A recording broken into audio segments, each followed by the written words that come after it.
Olá, bem-vindos! Hoje a gente vai mergulhar em dois conceitos que são, assim, a base de tudo no direito civil. Vamos entender de uma vez por todas a diferença entre quem pode ter direitos e quem pode, de fato, colocar a mão na massa e exercê-los. É a diferença crucial entre personalidade e capacidade jurídica. Parece uma pegadinha, né? Mas olha só que interessante. A resposta para essa pergunta é o que conecta todo o nosso papo de hoje. Tanto o bebê quanto a empresa gigante têm uma coisa em comum aos olhos da lei, um tipo de superpoder que permite que eles existam no mundo jurídico. E esse poder é a tal da personalidade jurídica. Então, vamos começar por esse primeiro bloco de construção. A personalidade jurídica é basicamente o ingresso para o jogo do direito. É a qualidade que a lei dá para uma pessoa ou até para uma entidade e diz: pronto, agora você pode ter direitos e também deveres. E o ponto de partida para a gente, pessoa física, é muito claro: o nascimento com vida. Deu o primeiro respiro, pronto. A partir daquele exato momento, um ser humano já tem personalidade jurídica. Isso significa que, por exemplo, um bebê que acabou de nascer já pode receber uma herança. Impressionante, né? E o mais curioso é que a lei vai até um pouco além. Ela protege o bebê antes mesmo dele nascer. O nascituro, que é quem já foi concebido, mas ainda não nasceu, já tem seus direitos guardadinhos esperando por ele. É como se a lei dissesse: olha, vamos garantir o lugar dele aqui, porque se ele nascer com vida, tudo isso já é dele. Certo! Então a gente já entendeu que ter personalidade é poder ter os direitos, é ser o dono da bola. Mas e para jogar? Ter o direito não é tudo. É aí que entra o nosso segundo bloco, a capacidade civil. Ela é sobre o poder de, pessoalmente, chutar essa bola e fazer o jogo acontecer. Para isso ficar bem fácil de entender, vamos pensar num carro. A capacidade de direito é como ser dono de um carro. Qualquer um, até um bebê, pode ser dono de um carro. Já a capacidade de fato é ter a carteira de motorista para dirigir esse carro. Aí não é todo mundo que tem, né? Depende da idade, de passar na prova. Entendeu a diferença? E essa carteira de motorista a gente vai tirando aos poucos. É uma jornada. Antes dos 16 anos, a incapacidade é absoluta.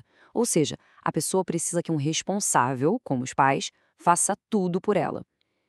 Entre 16 e 18, a coisa muda um pouco. A incapacidade é relativa. A pessoa já pode fazer algumas coisas, mas para outras ainda precisa de uma ajudinha, uma assistência. E, finalmente, aos 18, vem a maioridade, a capacidade plena. Ah, mas como em todo jogo existem os atalhos. É a chamada emancipação. Em algumas situações bem específicas, como casamento ou ter um emprego que garanta a independência financeira, um menor de 18 pode pular essas fases e conseguir a capacidade plena antes da hora. Beleza, até agora a gente falou de indivíduos, de pessoas de carne e osso, mas e as empresas, as ONGs? Como um grupo de pessoas age no mundo do direito? É para isso que existe a ideia de pessoa jurídica. Vamos mudar o foco para elas agora. Pensa só, qual é a grande sacada aqui? É dar a um grupo a chance de agir como se fosse uma pessoa só. Isso traz uma segurança enorme, porque o patrimônio da empresa, por exemplo, é da empresa e não se mistura com o patrimônio pessoal dos sócios. Ela tem uma voz própria. Então, na prática, a pessoa jurídica é uma entidade que ganha uma vida própria perante a lei. Ela tem seu próprio nome, seu próprio CNPJ, pode comprar, vender, assinar contratos e até entrar na justiça. Tudo em nome dela, não no nome das pessoas que a criaram. Mas, afinal, o que é essa entidade? No passado, rolou um debate. Uma teoria mais antiga, a da ficção, dizia que a pessoa jurídica não existia de verdade. Era só uma invenção da lei, uma ficção mesmo, para facilitar a vida no comércio, algo que só existe no papel. Aí, do outro lado, veio uma outra galera e disse: não, peraí. Para eles, a pessoa jurídica era um organismo social real, com vontade própria, que já existia na sociedade. A lei não criava, só reconhecia essa realidade. E o Brasil? Onde fica nessa história? Bom, aqui a gente adotou uma visão mais pragmática, a da realidade técnica. Não é nem ficção, nem um ser vivo, é uma ferramenta, uma técnica jurídica. Uma criação da lei, sim, mas com efeitos muito, muito reais no mundo. E essa caixa de ferramentas do direito tem modelos diferentes, cada um para uma coisa. Vamos dar uma olhada rápida nos três tipos principais de pessoas jurídicas que a gente encontra por aí. Primeiro, as associações. A palavra-chave aqui é sem fins lucrativos. São pessoas que se juntam por uma causa, um hobby, um objetivo social. Pensa no clube do bairro, numa ONG de proteção animal. O que move essa turma não é o lucro. Em segundo lugar, a gente tem a fundação. Aqui, a estrela da história não são as pessoas, e sim um patrimônio. É um conjunto de bens que alguém, o fundador, decide dedicar a uma causa nobre, como a educação, saúde, pesquisa. A fundação existe para administrar esses bens e cumprir essa missão.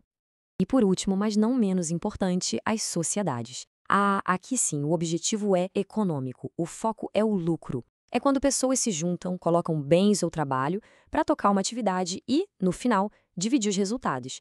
A grande maioria das empresas que a gente conhece se encaixa aqui. Colocando lado a lado, fica muito claro, né? O que define cada uma é o propósito. Se é para uma causa sem lucro, é associação. Se é um patrimônio para uma causa, é fundação. E se o objetivo é ganhar dinheiro, aí é sociedade. Entender isso ajuda a gente a entender como o mundo se organiza. Ufa, foi bastante coisa, eu sei. Personalidade, capacidade, pessoa física, jurídica. Mas calma, agora é hora de amarrar tudo isso. Vamos fazer aquele resumo final para essa informação grudar na mente e não sair mais. Se for para levar uma coisa só de todo esse nosso papo, que seja isso. Personalidade é ter o ingresso para o jogo, é aptidão para ter direitos. E capacidade é a habilidade de entrar em campo e jogar, é a aptidão para exercer esses direitos. Uma coisa diz quem participa, a outra diz como participa. Simples assim, mas é a base de tudo. E para a gente fechar com uma pulga atrás da orelha, a gente vê que a lei dá personalidade, dá direitos para uma empresa. Mas até onde isso vai? Se uma pessoa jurídica tem direitos, será que ela também tem deveres morais que vão além do que está escrito no contrato social ou na lei? Fica aí a reflexão.